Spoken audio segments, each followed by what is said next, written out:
Y empezamos el acto. Ya he dado las buenas tardes, doy la bienvenida a esta conferencia coloquio conjunta que hemos organizado el Club Liberal Español y el Instituto de Estudios Económicos. Y repito las gracias a los asistentes, especialmente a Gregorio, que es el que nos ha facilitado la realización de este acto. Voy a presentar a los intervinientes. Gregorio Izquierdo, aquí a mi izquierda, que es miembro del Club Liberal Español, es doctor en Ciencias Económicas y Empresariales por la Universidad Autónoma de Madrid y ha tenido una intensa carrera profesional en el ámbito tanto de la empresa, de la economía y de las finanzas.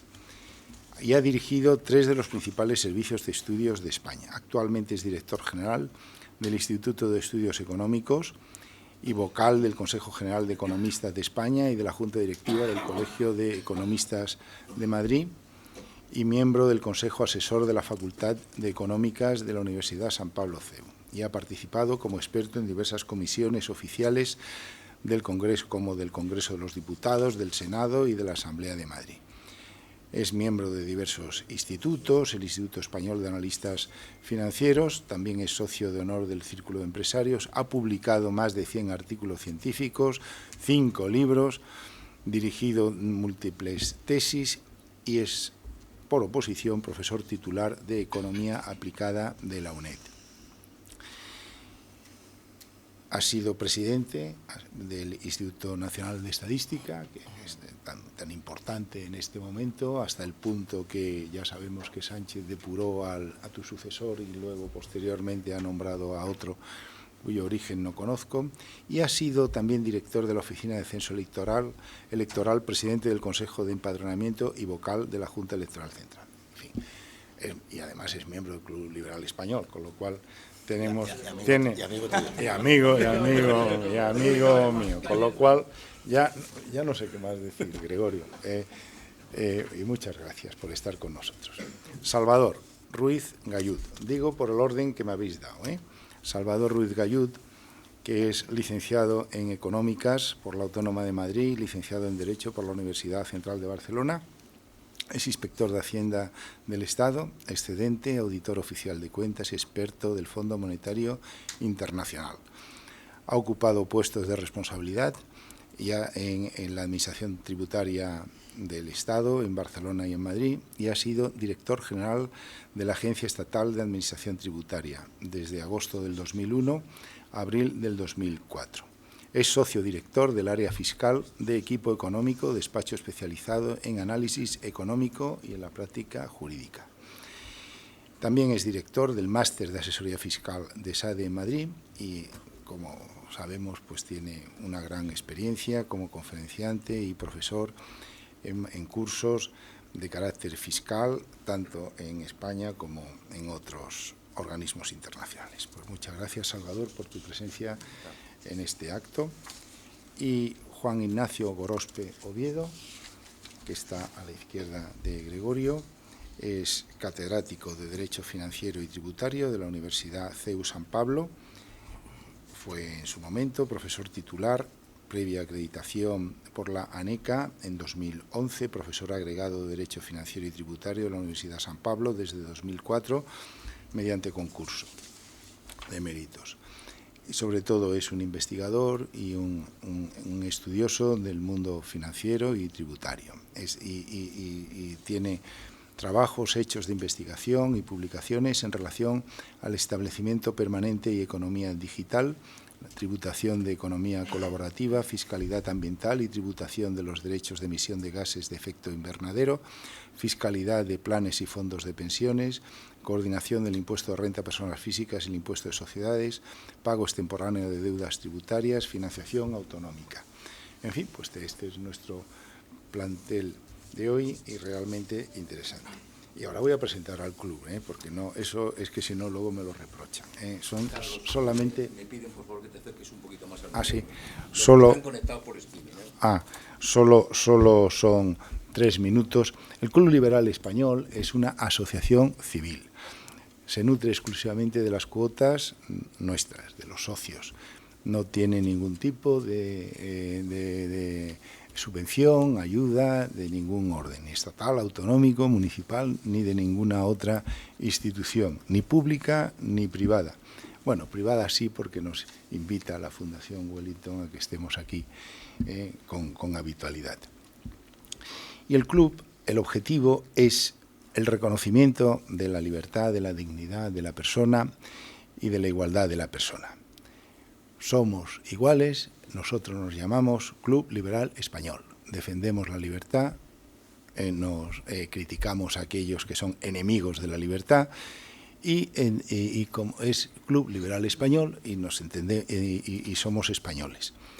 Y es importante que hagamos referencia a este concepto porque el concepto de nación que se reconoció en la Constitución de 1812 fue una Constitución que, aunque es criticada por los técnicos constitucionalistas, y con razón, pero bueno, hay que tener en cuenta que estamos hablando de más allá de 2 siglos y 10 años.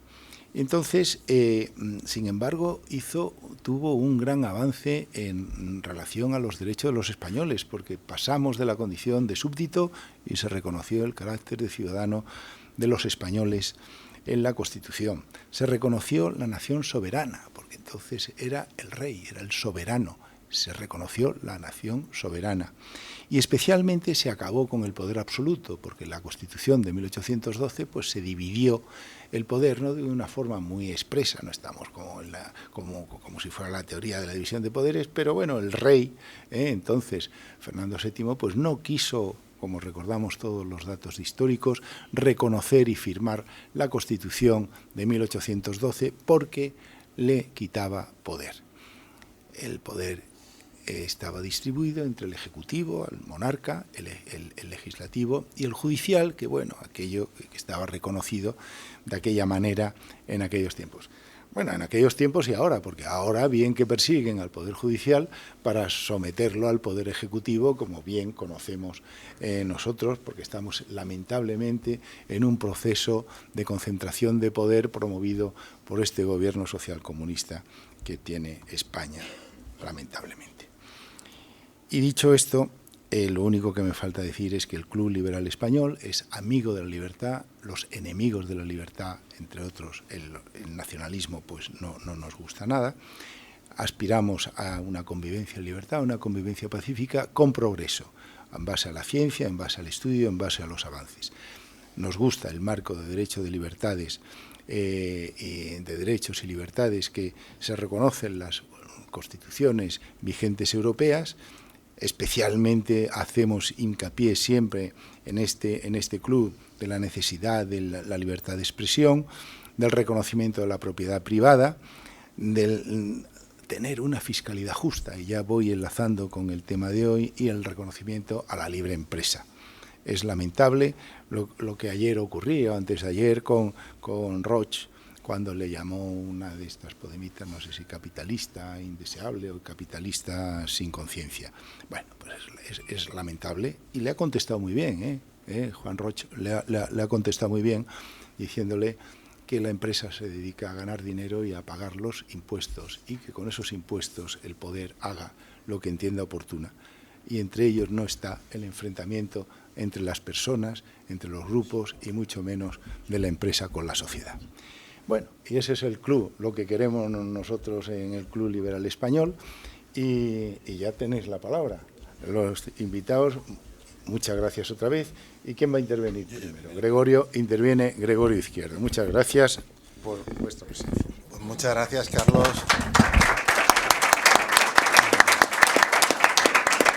Muchas gracias, Carlos, por tus palabras. Para nosotros es un privilegio el poder participar en el Club Liberal y poder unir dos de mis instituciones que más aprecio y con más trayectoria, incluso con personas que tienen en común trayectoria, como es Juan, que ha estado en el Instituto de Estudios Económicos y en el Club Liberal ahora.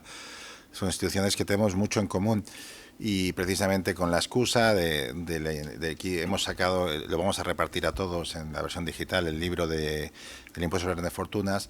Pues con esta excusa hablé con Carlos en su momento y surgió la posibilidad y nos pareció buena idea compartir un poco en las reflexiones de lo que es el estudio. El estudio ha sido realizado por 7 catedráticos y expertos de derecho tributario de lo mejor de España. Aquí tienes una muestra de Salvador y Julián Gorospe. La verdad es que estamos hablando de los mejores de España. Y por lo tanto no estamos hablando de una cuestión menor, no han sido seleccionados por su oposición al impuesto, han sido seleccionados por su excelencia académica. Y lo que fue sorprendente es que el resultado de los trabajos es que todos con unanimidad cuestionaban y ponían en seria dudas la constitucionalidad de este impuesto. Y por lo tanto vamos a intentar en las intervenciones un poco presentaros los elementos a un arreglo de repartirnos. A mí me gustaría destacar que hay como 6 grandes tipos de problemas de este impuesto. Hay problemas de forma y problemas de fondo. Los problemas de forma son muy importantes porque en el fondo las instituciones importan y los procedimientos importan. Cuando el legislador en su momento estableció la obligación de reserva del principio de legalidad, de reserva de legalidad para establecer tributos, era por algo, porque el exigir la coacción del Estado a los individuos sobre su propiedad, sobre su libertad, es un asunto serio y por lo tanto necesitas un cierto procedimiento con sus trámites de audiencia, con sus control parlamentario, con sus dictámenes. Por ejemplo, una proposición de ley lleva un dictamen del Consejo de Estado, un proyecto de ley lleva un dictamen del Consejo de Estado, lleva un informe de presidencia, lleva una información pública. Pues bien, este gobierno no lo ha tramitado como un proyecto de ley. Lo había tramitado como una proposición de ley. La proposición de ley ya de por sí lleva menos controles, pero tampoco ha sido así. Lo ha tramitado como una enmienda en el último día del plazo sobre una proposición de ley, quebrantando lo que se llama el principio de conexión. El principio de conexión es que las enmiendas, es lógico que pueda haber una ley con enmiendas, pero deben tener una cierta relación sustantiva entre lo que enmiendan y lo que la normativa que están apoyando. No puedes hacer una enmienda de una materia distinta a la que hay. Y aunque parece que es parecido los gravámenes de la banca y energía, esto no tiene nada en común, porque primero son gravámenes que no es un impuesto, son sobre personas jurídicas que no sobre personas físicas. Por lo tanto, no encontramos el principio de conexión. En el fondo, ¿por qué están estas cautelas? Porque la Constitución española establece en su artículo 1 el pluralismo político. Y el pluralismo político es el derecho a la participación ciudadana y a representación en los asuntos públicos.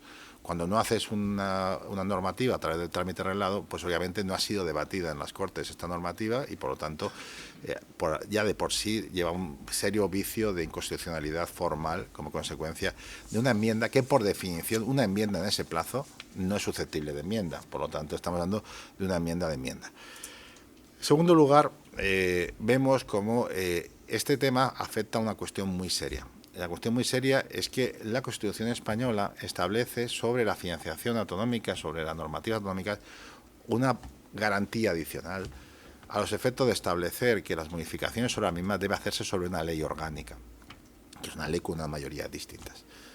Pues bien, aquí no se ha hecho una ley orgánica, se ha hecho sobre una proposición de ley. Por lo tanto, es que no estamos haciendo financiación autonómica, estamos estableciendo una normativa estatal.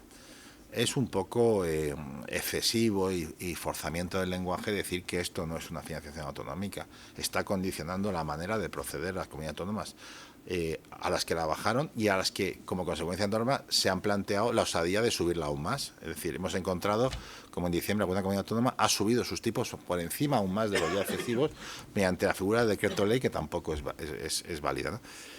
Y decimos que es una osadía porque el impuesto de patrimonio está regulado con una ley estatal y por lo tanto las condiciones de juego del impuesto de patrimonio son iguales para todas las comunidades autónomas. Lo que había diferencias es que cada comunidad autónoma ejercía su derecho de corresponsabilidad fiscal de forma diferente. Pero es que eso es la corresponsabilidad fiscal, el poder subir y bajar. Pero parece que lo único que es lícito, según este planteamiento, es el subirlas.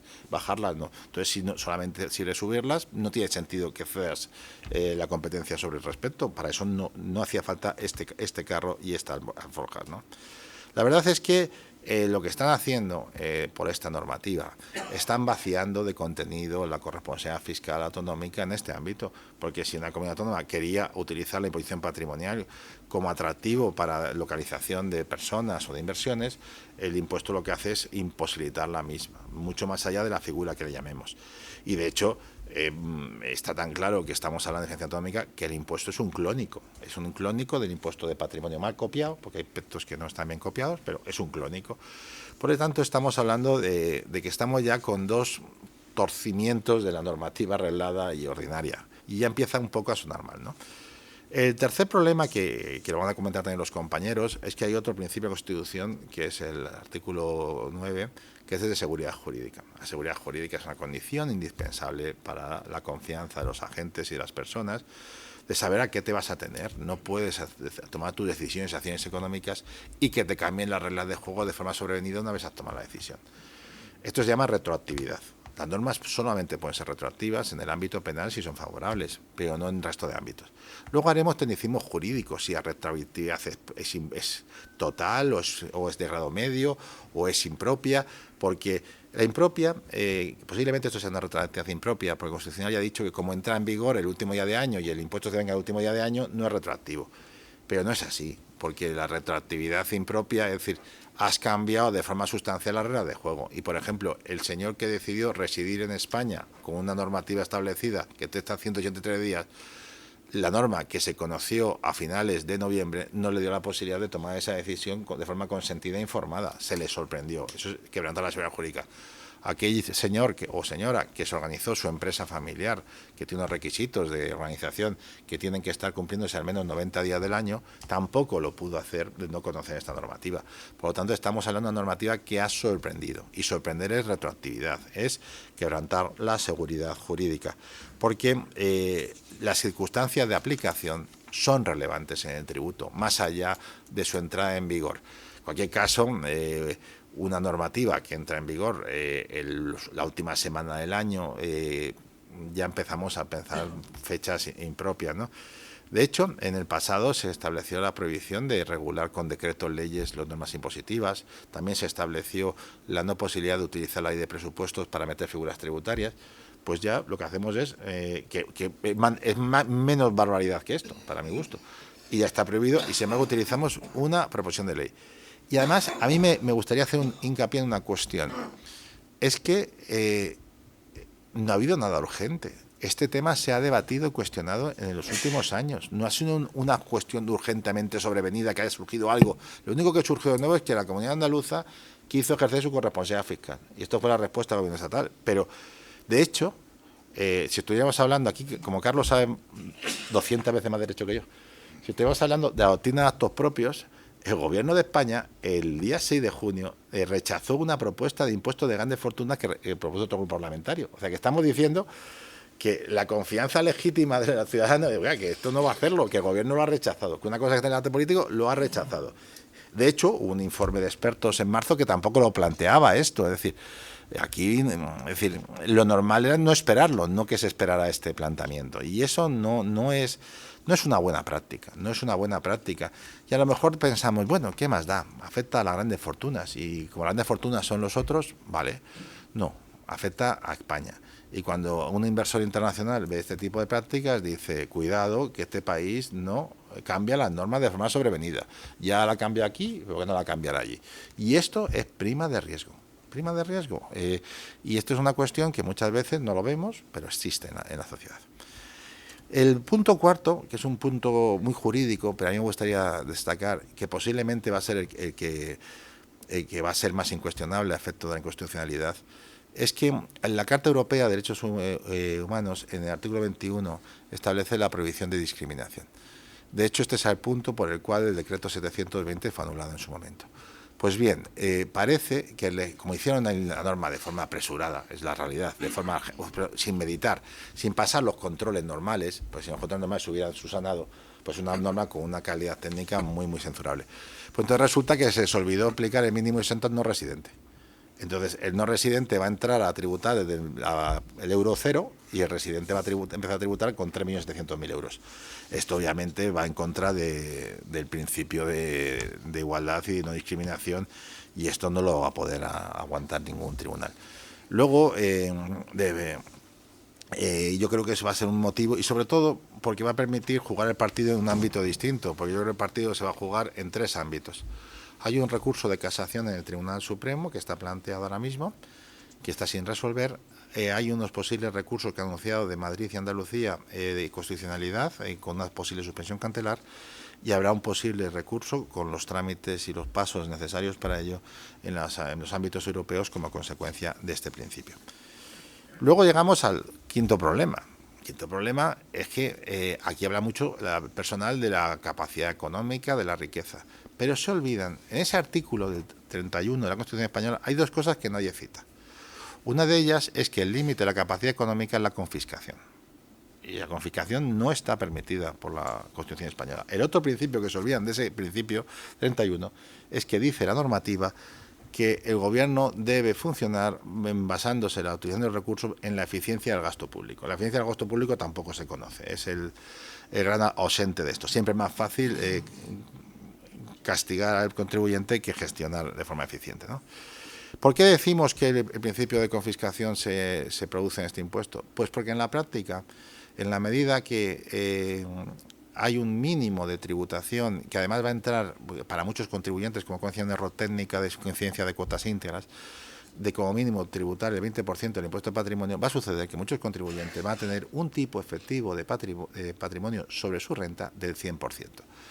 El constitucional alemán dijo que con el 50% era inconstitucional, el francés con el 70%, el nuestro, que mejor que todos, dijo con el 100%, afortunadamente, porque ha hecho el 200 o el 300%. Con el 100% dijo que le valía, en la sentencia de plusvalía municipal. Pero es que aquí va a haber casos del 100%, o hay gente que va a tener que pagar más del impuesto que lo que ha ganado. Y esto no parece razonable. De hecho, un tipo del 3,5%, es decir, ¿quién es capaz de garantizar una rentabilidad contenida en el tiempo, neta de gastos de mantenimiento, neta de impuestos locales que no se deducen, neta de gestión del 3,5%? Es una rentabilidad. A lo mejor hace 40 años, cuando se quería impuesto de patrimonio, con inflación distinta era posible, ahora no. Sin embargo, nos hemos quedado con estos tipos que son auténticamente abrasivos, con unos problemas de doble imposición brutales. ¿Qué es eso de que no se paga impuestos en Madrid? La mayor parte de la imposición patrimonial de España se paga en la Comunidad de Madrid. Lo que pasa es que se paga con una figura que se llama IBI, pero eso es impuesto patrimonial. También se paga en IRPF, porque en IRPF hay imputación de rentas y se paga. Entonces hemos comprado un mantra de que en Madrid no se paga impuestos. De hecho, cuando se hace la recaudación por habitante, Madrid es la comunidad autónoma que más impuestos tiene por habitante, lo cual es una cuestión que también se obvia. La verdad es que estamos poniendo ya demasiadas pegas. Y por último, y para mí más importante, precisamente por la vocación económica que tenemos en institutos económicos, es que este impuesto, la reflexión de fondo es, si no lo tiene nadie, ¿por qué es? ¿Porque son todos tontos y somos listos? No, porque la experiencia de este impuesto es que genera más problemas y disfunciones que ventajas. El Instituto IFO alemán, que es el Instituto de Estudios Económicos de Alemania, hizo un estudio al respecto y llegó a la conclusión de que introducir un impuesto de patrimonio en Alemania, por cada euro que recaudaban, contraían la actividad económica en 5 euros y la recaudación global del sistema en 2,5 euros. Por lo tanto, el efecto neto sobre la recaudación era negativo. O sea, que es un impuesto que no recauda a medio y largo plazo si se mide bien el problema. Entonces empezamos ya a plantearnos la idea y la ocurrencia del impuesto. El problema es que como no lo tiene ningún país europeo, si lo tuvieran todos, pues sería otro tipo de disfunciones. Sería mejor peor, pero sería otro problema. Pero no tenerlo todo, es verdad que a corto plazo la delocalización de contribuyentes y patrimonios, y más que han sido sorprendidos, pues no se va a producir. Pero cuidado, es decir, si se ve que este impuesto se hace de forma permanente, va a ser inevitable delocalización de patrimonios y contribuyentes. Pero en cualquier caso, inmediatamente ya se produce un fenómeno contractivo. Es que aquellos que pensaran vivir e invertir en España, se lo van a repensar, porque saben que dentro del espacio de la Unión Europea, Portugal e Italia tienen regímenes no penalizadores preferentes para los expatriados y, por lo tanto, estamos hablando de paraíso fiscal, estamos hablando de países como los nuestros, ¿no?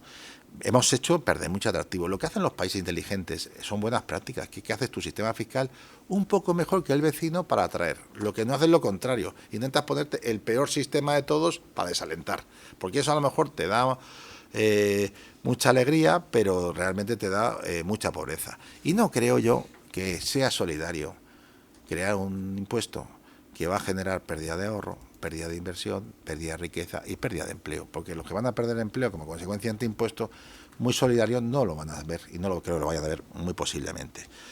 Y de hecho, y con esto termino, pues la verdad es que, eso sí, hemos ganado un concurso gracias a este impuesto. España es un país que tiene ya 25 impuestos estatales. Esto es un récord. Y además repetidos, 2 sobre el patrimonio. realmente da pena, da sorpresa de cómo se ponen. Es decir, todos pensamos que se puede recaudar y que es legítimo, y de hecho somos los primeros que pensamos que los ingresos son necesarios. Obviamente, gestionarlos bien.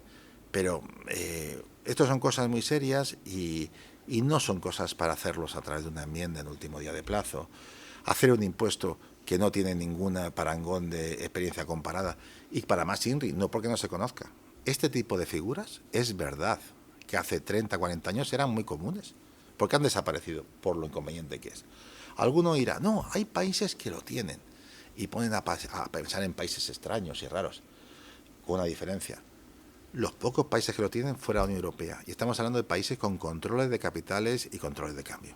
No es lo mismo. Es decir, en un país con libertad de circulación de capitales, las distorsiones socialmente son inasumibles, por eso nadie más lo tiene. Y sin más, era un poco un resumen, aprovechando un poco las ideas de tanto de Julián como de Salvador y de resto de autores para sistematizarlo, pero los que realmente saben de esto es Salvador y Julián, entonces era un poco escucharlos a ellos. Muy bien, muchas gracias.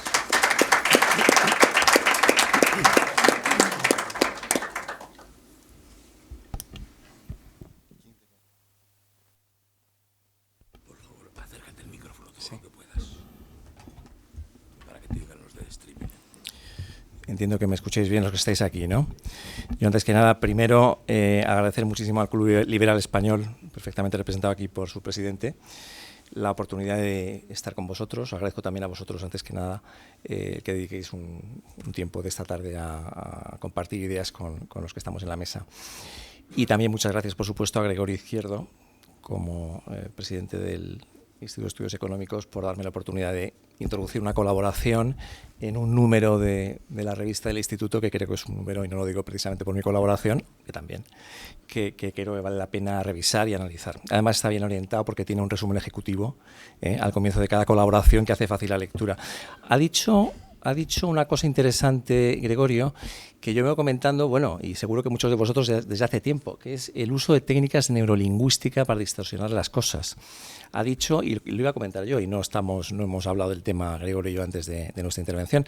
A mí, llamar a este impuesto de solidaridad, pues no me gusta, porque creo con Gregorio que no es solidario un impuesto que hace perder actividad económica a España, hace perder empleo, hace perder bienestar social, porque efectivamente va a haber mucho capital que no llegue o que incluso se vaya, ¿no? Vaya por delante. Yo lo llamo en mi día a día el nuevo impuesto sobre el patrimonio, y además me gusta también lo que he leído de algún autor que lo llama, es una réplica, evidente réplica del impuesto tradicional sobre el patrimonio. Yo diría que es un replicante de la película Blade Runner, y ahora, si actualizamos la terminología, podríamos hablar de un avatar, ¿no?, del impuesto sobre el patrimonio en un mundo de ficción, pero que el gobierno ha conseguido que aterrice en el BOE. Es un poco el resumen de la filosofía de este impuesto, ¿no? Muy brevemente, aunque muchos de vosotros ya conocéis el intríngulis técnico del impuesto de solidaridad de las grandes fortunas, que yo lo llamo, insisto, el nuevo impuesto sobre el patrimonio, es un impuesto que presuntamente gravará solamente 2 años, 2022-2023, los patrimonios netos de personas físicas, residentes o no residentes, cuando ese patrimonio neto pasa de 3 millones de euros. A los residentes se les deja restar un mínimo exento de 700.000 euros, y además a los residentes por la vivienda habitual se les permite que los primeros 300.000 euros queden exentos y tampoco tributen. Por tanto, en la práctica el residente tributa cuando tiene un patrimonio neto de más de 4 millones, ¿vale? La estructura es similar a la del impuesto sobre el patrimonio, en cuanto a determinación de una base imponible, una base liquidable, aplicación de una tarifa, determinación de una cuota y aplicación de algunas deducciones muy limitadas, ¿no? Se reconocen las ventajas que para la empresa familiar se ofrecen también para el impuesto sobre el patrimonio clásico, y también se reconoce la posibilidad, y esto ha dado lugar a algún debate, de limitar la cuota que se paga por este nuevo impuesto sobre el patrimonio, teniendo en cuenta la cuota del impuesto sobre la renta de las personas físicas y la cuota del impuesto sobre el patrimonio tradicional, en función de esas cuotas de manera agregada respecto de la base imponible, las bases imponibles, diríamos, del IRPF, ¿no? Fundamental, Una vez que se obtiene la cuota del impuesto nuevo, se permite restar la cuota del impuesto sobre el patrimonio tradicional. Con esto, al menos formalmente, se evita lo que se llama la doble imposición jurídica, ¿vale? No se grava dos veces lo mismo, por lo menos desde este punto de vista. Pero si entramos en los contras más económicos que jurídicos de este nuevo invento, pues el primer gran contra precisamente es la doble imposición económica. Esa sí que se produce evidentemente, porque la renta que gana una persona física se grava en el IRPF, parte de esa renta se consume, pero parte se ahorra, la que se ahorra se convierte en patrimonio gravable y gravado por este impuesto, y por tanto hay una doble imposición. Y si además luego ese patrimonio se transmite por herencia, por donación, hay incluso una tercera imposición, con lo cual es una triple imposición, factible triple imposición. Segunda gran inconveniente, clave, también lo ha citado Gregorio, bien citado, la deslocalización, el incentivo a la deslocalización y a la salida de España de lo que llama la ley Grandes Fortunas, o a la falta de llegada a España de inversión extranjera y también de emprendedores y de buenos empresarios extranjeros, ¿no? España es el único país de la Unión Europea que tiene este impuesto nuevo y el clásico impuesto sobre el patrimonio. En Europa, fuera de la Unión, solamente Noruega y Suiza tienen impuestos sobre el patrimonio. Y hay muy pocos estados, jurisdicciones en el mundo que tengan un impuesto como este. Muy pocos, muy pocos. Con lo cual luego diré que el efecto es de señalización, es de marketing negativo que hace nuestro país respecto de otras jurisdicciones, ¿no? En tercer lugar, es un impuesto confiscatorio, porque el tipo medio que uno satisface respecto del patrimonio neto de deudas, que sabéis que es la base que se considera liquidable para este impuesto, también restando el mínimo exento que he dicho antes, ¿no? Es un impuesto que os decía que es confiscatorio si del patrimonio uno no es capaz de obtener rentas suficientes como para pagar ese tipo medio, que nunca será del 3,5%, pero desde luego es un tipo marginal máximo que es alto y al que tienden las grandes fortunas, las de verdad grandes fortunas, ¿no? ¿Algún pro de este impuesto, del impuesto clásico? Bueno, pues por no decir todo lo malo, apunto que los expertos que plasman su opinión en el libro blanco sobre la reforma tributaria, que sabéis que publicó el Ministerio de Hacienda Función Pública allá por el mes de marzo del año pasado, citan, por ejemplo, que este impuesto, un impuesto sobre el patrimonio, permite discriminar hasta cierto punto el patrimonio productivo del improductivo. El productivo genera rentas grabadas por el IRPF, el improductivo no pasa nada con él. Bueno, el impuesto sobre el patrimonio, de alguna forma, reequilibraría esa circunstancia. Plusvalías tácitas. Sabéis que en el IRPF se graban las rentas en las transmisiones cuando se produce la transmisión, por ejemplo, que vende un inmueble, ¿no? Si uno tiene un inmueble y el inmueble va ganando valor, pero no lo vende, ese inmueble acumula una plusvalía tácita que queda sin gravar, insisto, hasta que se transmite, ¿no? Bueno, pues también dicen los que quieren opinar en positivo sobre el impuesto, que el impuesto sobre el patrimonio, que con el impuesto sobre el patrimonio equilibramos un poquito también esa circunstancia, y sobre todo es un instrumento de control. Si se conoce el patrimonio de una persona física, se es más capaz, la administración tributaria es más capaz de controlar qué rentas se pueden estar generando ahí para gravarlas, evidentemente, ¿no? Me interesa, yo lo comento en mi colaboración para la revista, hablar de la absoluta falta de necesidad económica de una recaudación generada por el nuevo impuesto. ¿Por qué? Bueno, pues porque es verdad que el Gobierno siempre habla de que hay que ser solidario, hay que colaborar en la financiación del gasto público y para ello los ricos, entre comillas, tienen que ser también especialmente contribuyentes. Pero si uno va a las cifras, yo sigo, en mi despacho Equipo Económico, sigo el informe de recaudación que cada mes publica la Administración Tributaria, la Agencia Estatal de Administración Tributaria. Se habla en ese informe de la recaudación de los impuestos que gestiona el Estado, que son los grandes impuestos que ustedes conocen, IRPF, IVA, impuestos de sociedades, impuestos especiales.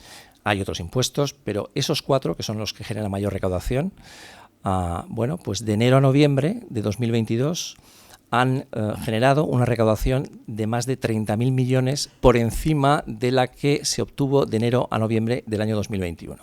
30.000 millones de euros más. Y les doy otra cifra. El total de ingresos tributarios de tributos gestionados por el Estado, presupuestados para 2022, y esta cifra que voy a dar creo que no hay cifra oficial todavía, pero se va a alcanzar probablemente la presupuestada, que es la que les voy a dar ahora, son 245.000 millones de euros. 245.000 millones de euros. ¿Cuánto se va a recaudar por el impuesto sobre el patrimonio nuevo? Bueno, cifras que ha dado el Ministerio de Hacienda, 1.500 millones. Es decir, 1.500 millones es mucho dinero, pero en términos relativos, respecto de los 200, casi 50.000 millones de euros de recaudación tributaria del Estado, ahí no estoy sumando, por ejemplo, el ITP, sucesiones y donaciones, el IBI, porque son tributos, insisto, que no están en esta estadística, son tributos gestionados por comunidades autónomas o por ayuntamientos y no entran en esta cifra que acabo de darles. ¿Es necesario, con los 30.000 millones de exceso este año 22 pasado respecto de 2021, es necesario articular un nuevo impuesto para generar 1.500 millones? Lo dudo. Lo que hay, evidentemente, de trasfondo es, primero, un neto mensaje político. Se quiere gravar a las, entre comillas, grandes fortunas. Y, en segundo lugar, lo que hay es, evidentemente, una mayor holgura para financiar un gasto público en relación con el cual muchos estamos de acuerdo en que falta un plan que ordene en el medio y largo plazo ese gasto que está, pues eso, desordenado, desorbitado. Si me permiten, algún comentario añadido en el plano jurídico-económico sobre la deslocalización, que es muy curioso lo que está pasando. Les he dicho que este impuesto tiene un efecto muy negativo de identificación de España como jurisdicción donde no invertir. Lo resumo mucho, y el marketing, vivimos en tiempos de marketing, es muy importante. Y estas señales negativas son muy importantes y, por supuesto, que son explotadas por nuestros competidores. No duden ustedes que todos los despachos de fuera de España pues estarán diciendo a sus inversores que España, hombre, que no es un lugar tan magnífico para invertir como antes, ¿no? Fíjense que tenemos desde finales de 2022 publicar en el BOE la Ley 28/2022. Esta ley tiene un nombre muy bonito, pero la verdad es que el marketing político de algunos partidos es maravilloso. Se llama la Ley de Fomento del Ecosistema de las Empresas Emergentes. Es la llamada, o la conocida usualmente, como Ley de Startups. Esa Ley de Startups intenta atraer a España emprendimiento tecnológico mediante una serie de cambios, entre otras medidas. Hay medidas de todo tipo, administrativas, mercantiles, etcétera, pero en las tributarias, por ejemplo, se favorece el pago mediante stock options a los empleados de las empresas tecnológicas, de las startups tecnológicas, y algunas de las medidas tienen que ver con dar incentivos a los nuevos contribuyentes, a las personas físicas que pasan a ser residentes en España. Pero claro, damos un mensaje de este tipo en la ley de startups y a la vez estamos sacando el garrote porque hay mucho emprendedor valioso, empresario valioso, que desde luego va a ganar mucho dinero o se plantea ganar mucho dinero y que si se sitúa en España pues va a tener que pagar este impuesto probablemente cuando le toque, si es que no tiene ya patrimonio acumulado por encima de 3 millones de euros, ¿no? Pero cuando aquí estamos empujando, parece, a los que viven en España para que se vayan fuera, si son personas de patrimonio elevado. Por cierto, algún paréntesis, has citado, Gregorio, un informe hecho en Alemania, ¿no?, sobre el efecto. Bueno, yo recuerdo un informe del Senado francés de hace muchos años, cuando se aplicó en Francia un impuesto similar a este. Yo creo que el nombre lo hemos copiado aquí en España del impuesto francés de aquella época, hace ya bastantes años, ¿eh? Y en el informe del Senado francés se había estudiado que como consecuencia de la implantación de ese impuesto, que luego se suprimió, cada día una gran fortuna salía de Francia. Incluso se estudiaba que los más jóvenes se iban a vivir me parece que decía, Estados Unidos y Gran Bretaña, y la gente de más edad con dinero que huía de Francia se iba a Suiza, me parece, a Bélgica. Bueno, quiero decir que es constatable, este efecto al que me estoy refiriendo es constatable, ¿no? Y os decía que mientras que aquí empujamos, parece, a los empresarios, entre otros, que tienen un patrimonio elevado, los empujamos a salir o a plantearse la salida, y eso en los despachos sabemos mucho de estas cuestiones, de estos días, de estas semanas. Otros países están mejorando muchísimo su régimen de impatriados. Y les cuento rápidamente, a título casi anecdótico, algunos datos, algunas cifras. De Portugal saben ustedes más que yo, pues está todo el día en la prensa. Portugal tiene un régimen fiscal que se llama de residentes no habituales, que permite, si cualquiera de ustedes o yo mismo nos marchamos a Portugal y nos convertimos en residentes fiscales en Portugal, pues pagar un tipo fijo del 20% sobre la renta que se gana en Portugal. Y las rentas, estando en Portugal, las rentas que se ganan fuera, rentas extranjeras, si son rentas pasivas como intereses, dividendos, no pagan en Portugal nada, se sujetan a la tributación, en su caso, en el país de origen de la renta, donde sería un no residente, porque ahora es residente en Portugal esa persona física, sino no residente el que ganara la renta en ese otro país. Y bueno, entre otras medidas, ¿no? Pero es que en Reino Unido e Irlanda mantienen el tradicional régimen, este es ya un régimen clásico de impatriados, que es el de los non-domiciled, que llaman allí, o sea, los no domiciliados en Reino Unido y en Irlanda, que les permite pagar impuestos solamente por las rentas que se generan en esos países o que pasan por esos países. Por ejemplo, una transferencia bancaria que aterriza el dinero en Reino Unido, en Irlanda, según esté uno en uno u otro país, pero no sobre el resto de rentas. Pero sobre todo Italia va a saco. Italia, si cualquiera de ustedes se marcha a Italia a residir allí fiscalmente y a trabajar allí, resulta que tiene una exención del 70% de la renta. Es decir, paga por el 30% de lo que gana. Si además se van ustedes a vivir a regiones del centro y sur de Italia, la exención es del 90%. Es decir, pagan impuesto por el 10% de lo que ganan. ¿Vale? Hay alguna excepción. Investigadores tienen el 90% aunque vivan en cualquier parte de Italia, o deportistas profesionales, futbolistas, que aquí los hemos quitado de en medio en el régimen de impatriados nuestro, allí tienen una exención del 50%. Bueno, Italia absolutamente abierta a recibir gente que quiera marcharse a Italia a trabajar y a vivir, ¿no? Grecia copió a Italia y también tiene una exención de un 50%. Grecia es curioso, pero aplica también la ventaja sobre las cotizaciones a la seguridad social, ¿vale? Bueno, así podríamos hablar. Bélgica, Dinamarca, muchos países están abriéndose a la captación de inversión extranjera y de emprendedores y empresarios extranjeros. Esto en el plano económico. El plano económico, la conclusión es bastante desastrosa, ¿eh? En el plano jurídico, mi colega de mesa, Juan Ignacio, se va a meter más que yo. Yo apunto algunas cuestiones. Es decir, la forma de tramitarse esta nueva ley, que es un artículo de una ley que contiene más cosas, la Ley 38/2022, es una forma absolutamente anómala. Aquí digamos que el Gobierno ha utilizado un truco, una vía que es un truco, una vía parlamentaria, para aprobar un impuesto. Y cuando hablamos de un impuesto hablamos de una cosa muy seria, porque estamos hablando de un sacrificio patrimonial que se va a exigir a un conjunto de ciudadanos. Y no se puede jugar con eso. O sea, esa imagen debería ser sagrada para, en fin, en un país serio, en un Estado de Derecho, que respete mínimamente una serie de principios constitucionales, ¿no?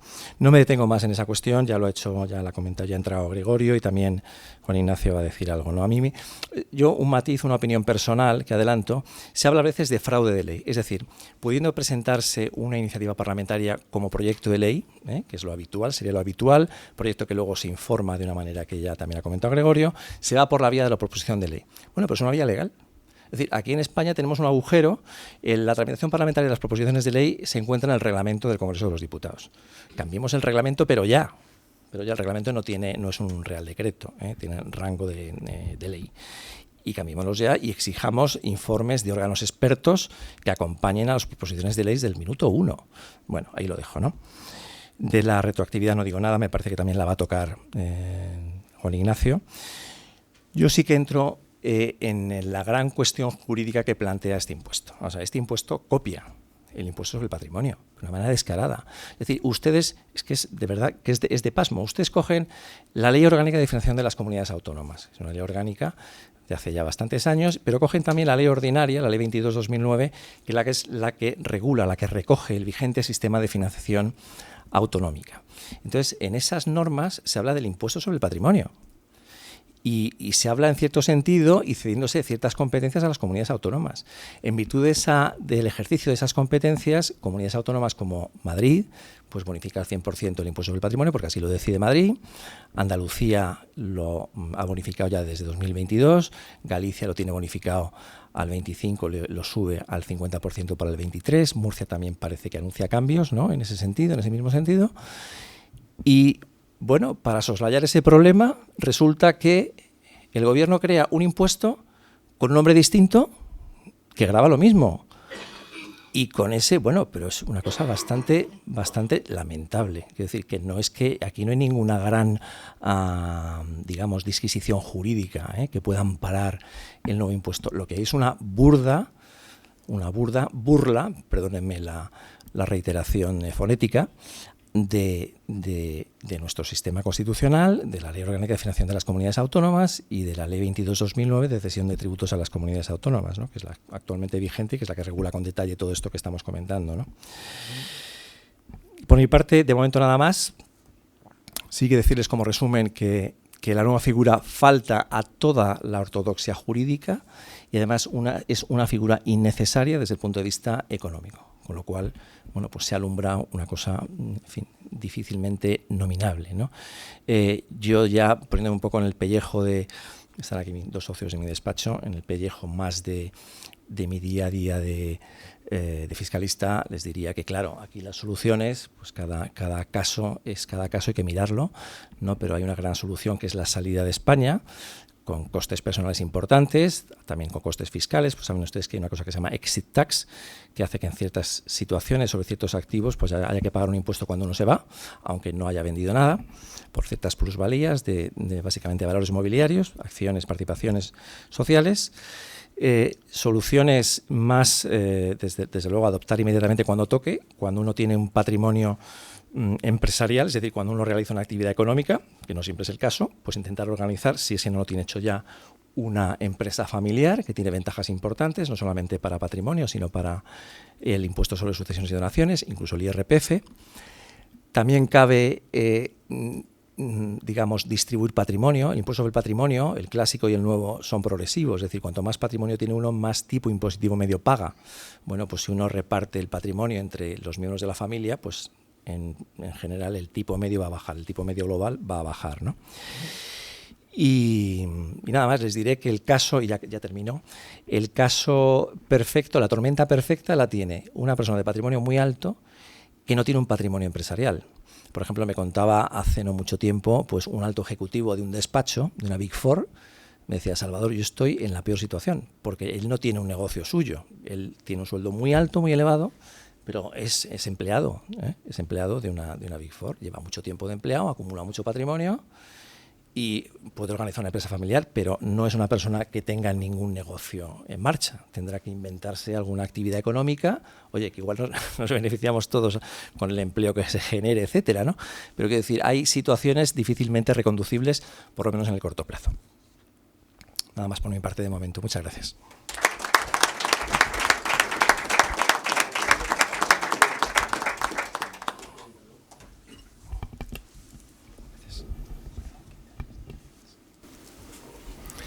Muchas gracias a Carlos Entrena y a Gregorio Izquierdo por la presentación, al Instituto de Estudios Económicos y al Club Español Liberal por la invitación a esta jornada y en particular al Instituto de Estudios Económicos por invitarme a colaborar en este informe.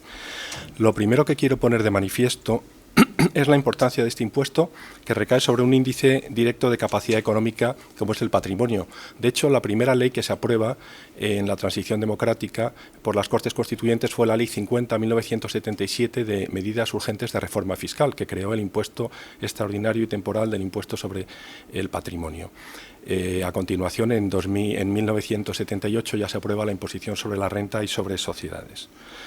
En segundo lugar, me gustaría cuestionar su denominación. La Ley 38/2022 crea un impuesto temporal de solidaridad de las grandes fortunas. El carácter temporal ya es discutible tras el precedente de 1977 y la cautela de revisión que contiene la ley al final del articulado para evaluar su resultado y valorar su mantenimiento o supresión al final de esos 2 años. En cuanto a la solidaridad, ya se han dicho aquí algunas cuestiones con las que coincido, básicamente en cuanto a la desinversión que puede provocar y la disminución de la recaudación global, teniendo en cuenta también el IVA, impuestos sobre transmisiones y otros tributos que se pueden perder. Pero hay que señalar que la solidaridad se predica respecto del conjunto del sistema tributario, dado que los tributos se fundan en el principio de solidaridad. Justamente el hecho de que obedezcan estos valores son los que permiten que las normas tributarias puedan tener ese carácter retroactivo al que luego haré referencia. Además, cuando la exposición de motivos recalca como muestra de solidaridad exigir un mayor esfuerzo a quienes disponen de una mayor capacidad económica, parece olvidar que ya desde 1977 se exige este requisito, sobre todo en los impuestos progresivos. Y tenemos el último ejemplo cuando el 1 de enero de este año entró en vigor una subida del tipo máximo de la base imponible del ahorro en el IRPF del 26 al 28%. Al margen de estos dos caracteres, la ley lo denomina como impuesto de las grandes fortunas. En las aulas, y tengo aquí un alumno, recomendamos a nuestros alumnos hablar del impuesto sobre, no el impuesto de la renta o el impuesto sobre sociedades, y les recomendamos cuando así lo hacen. ¿Y por qué? Porque los impuestos lo que gravan son materias imponibles, renta, patrimonio, consumo, y lo que se trataría sería de gravar el impuesto sobre la renta, sobre el patrimonio, sobre el valor añadido. Sin embargo, el legislador usa la preposición de, lo que parece querer incidir en la condición posesiva de las grandes fortunas, a las que pertenecería este impuesto llamado coloquialmente el impuesto a los ricos, de modo que por el hecho de serlo les corresponde y se harían merecedores del mismo. Entrando ya en su posible inconstitucionalidad, voy a centrarme en dos aspectos, dejando para el debate los otros motivos. Su incorporación mediante una enmienda en una proposición de ley y su vigencia en el año 2022. La forma de aprobación llama la atención por lo inédito de incorporarlo a través de una enmienda en una proposición de ley, pues tenemos precedentes, por ejemplo, el impuesto sobre ventas minoristas de determinados hidrocarburos o el impuesto sobre depósitos de entidades de crédito que se hicieron mediante enmienda en el Senado, pero en proyectos de ley. En este caso, además, se hace sobre una ley que establece prestaciones patrimoniales públicas no tributarias que en principio no guarda relación con la misma. La seguridad jurídica requiere transparencia en la legislación y que las enmiendas sean congruentes con el ámbito material del texto principal al que se refieran. En el ejercicio del derecho de enmienda al articulado, como forma de incidir en la iniciativa legislativa, debe respetarse una conexión mínima de homogeneidad con el texto enmendado, de manera que toda enmienda parcial ha de tener un carácter subsidiario e incidental respecto al texto a enmendar, tal como señaló la sentencia 136/2011 del Tribunal Constitucional.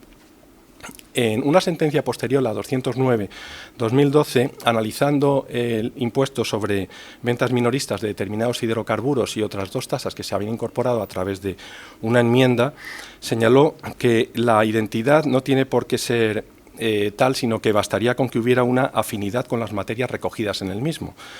Pero también hay que analizar la entidad de la alteración propuesta, verificando si hay una innovación del ordenamiento tributario que altere sensiblemente la posición de los ciudadanos frente a su deber constitucional de contribuir al sostenimiento de los gastos del Estado por su entidad cualitativa o cuantitativa. En esta sentencia, el tribunal, como señalaba, enjuició la introducción de esos tres gravámenes y concluyó que el impuesto sobre las ventas minoristas de determinados hidrocarburos no dejaba de ser una modalidad del existente impuesto especial sobre hidrocarburos, de cuya normativa participaba, y resolvió que la escasa entidad del mismo permitía salvar esa constitucionalidad. Espero que no ocurra lo mismo aquí, entendiendo que es una modalidad del impuesto sobre el patrimonio. Pero a mi juicio, la enmienda que incorpora el nuevo impuesto introduce contenido heterogéneo con una materia distinta y de superior entidad a la de la ley, provocando una incongruencia material entre la enmienda y el texto principal, con consecuencias negativas en el plano parlamentario y en el propio sistema constitucional. Podría defenderse la conexión por afinidad, como señala el Tribunal Constitucional, al tratarse de dos gravámenes, energético y bancario, que cabe calificar como tributos, aunque sean sobre sociedades, no sobre las personas físicas. Pero la relevancia cualitativa de la modificación por la entidad del impuesto y cuantitativa para aquellos contribuyentes que residan en Madrid y en Andalucía, donde el gravamen supone un incremento del 100%, a mi juicio, es evidente. La segunda cuestión es su vigencia en el año 2022. El impuesto sobre las grandes fortunas es un impuesto instantáneo, pero de carácter periódico, produciéndose el devengo a 31 de diciembre de cada año, gravando la titularidad del patrimonio en dicha fecha. Conforme al artículo 10 de la Ley General Tributaria, podría plantearse su aplicación a partir de 2023, año en que empezaría el periodo impositivo, dado su carácter periódico. Pero partiendo de la base de que carece de periodo impositivo, que eso también sería una cuestión que habría que discutir, y dado su carácter instantáneo, cabe entender que su primer devengo se produjo el 31 de diciembre del año 2022, tras la entrada en vigor de la ley el 29 de diciembre. Por ello, técnica y formalmente no se produciría la retroactividad. Sin embargo, hay otro principio constitucional en entredicho, como es el de seguridad jurídica recogido en el artículo 9.3 de la Constitución, en su vertiente positiva de certeza del derecho y negativa de interdicción de la arbitrariedad. Este principio protege la confianza de los ciudadanos que ajustan su conducta económica a la legislación vigente frente a cambios normativos que no sean razonablemente previsibles, ya que la retroactividad posible de las normas tributarias no puede vulnerar la prohibición de la arbitrariedad. La sentencia 182/1987 distingue la retroactividad auténtica cuando se anudan efectos a situaciones ya producidas y la retroactividad impropia o en grado medio cuando incide sobre relaciones actuales aún no concluidas. En el primer caso, estaría prácticamente prohibida. En el segundo se admite si concurren determinadas circunstancias. En este impuesto, en principio, solo cabría la primera por su carácter instantáneo, pero hay que tener en cuenta el carácter periódico al que me he referido y, sobre todo, cómo se configuran los elementos esenciales del impuesto en ese periodo que transcurre entre uno y otro devengo. En este sentido, la sujeción por obligación personal viene determinada por la residencia habitual, conforme al IRPF, uno de cuyos criterios es la permanencia en territorio español durante más de 183 días. Además, la exención de la empresa familiar se condiciona a la no consideración como entidad patrimonial durante al menos 90 días. En algunos casos, por ejemplo, valores en mercados organizados, la cuantificación parte del saldo medio en el último trimestre. Y finalmente, a la hora de fijar el límite, se toma como parámetro para la suma de patrimonio y de renta la base imponible del impuesto sobre la renta de las personas físicas y también se tiene en cuenta la cuota de este impuesto, que tiene carácter anual. Todos estos aspectos tienen relevancia en este impuesto y requieren una planificación durante el año que se ha impedido con la tramitación como proposición de ley por el procedimiento de urgencia y la inclusión de este impuesto a través de una enmienda el 11 de noviembre.